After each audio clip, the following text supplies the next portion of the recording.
ঘুরতে আসার কথা বিকেল 4টায়, আস্তে আস্তে সন্ধে 6টা বেজে গেছে। তার উপরে আবার নদীর তীরে আসার সঙ্গে সঙ্গেই আকাশে মেঘ ধরছে। এখন কি তাহলে বাড়িতে চলে যাব? আসসালামু আলাইকুম সবাইকে। আজকে ঈদের দ্বিতীয় দিন, আর এই ঈদের দ্বিতীয় দিনে সবাই ঘুরতে বের হয়েছে। কালকে যেহেতু কোরবানির ঈদ গেছে, সবাই কিন্তু যার যার কাজে ব্যস্ত ছিল, কেউ কিন্তু ঘোরার টাইম পায় না। আজকে একটু বিকেলের আভাস পাওয়ার সঙ্গে সঙ্গে সব মানুষ এই নদীর তীরে চলে এসেছে। দেখেন কত ভিড়, কত মানুষ। কেউ কেউ একদম নদীর তীরে বসেছে, কেউ কেউ ফুচকার দোকানে বসেছে, আবার কেউ কেউ চতুর্দিকে ঘোরাফেরা করতেছে। আমরা এইমাত্র আসলাম, এসে দেখতেছি যে চতুর্দিকে এত মানুষ কিন্তু আমাদের গ্রামের মানুষ না। এই সব মানুষ কিন্তু শহরে থাকে।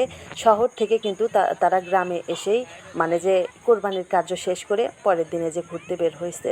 ঈদ আসলে কত রকমের কত রঙের মানুষের দেখা পাওয়া যায় গ্রামে। যারা গ্রামে থাকে তারাই জানে। যাই হোক, আমরা একটু সামনের দিকে যাচ্ছি, একটা ফুচকার দোকানে বসবো।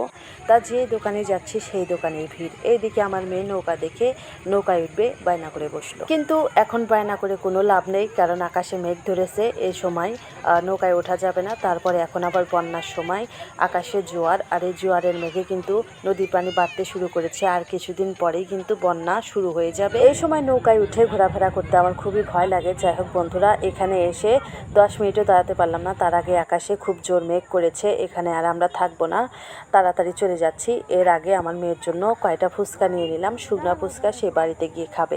সবাই ভালো থাকবেন, সুস্থ থাকবেন, আবারও দেখা হবে। সবাই আমার ছোট্ট চ্যানেলটাকে সাবস্ক্রাইব করে আর আমার এই ছোট্ট পেজটাকে ফলো দিয়ে দিবেন। সবাই ভালো থাকুন, সুস্থ থাকুন, আল্লাহ হাফেজ।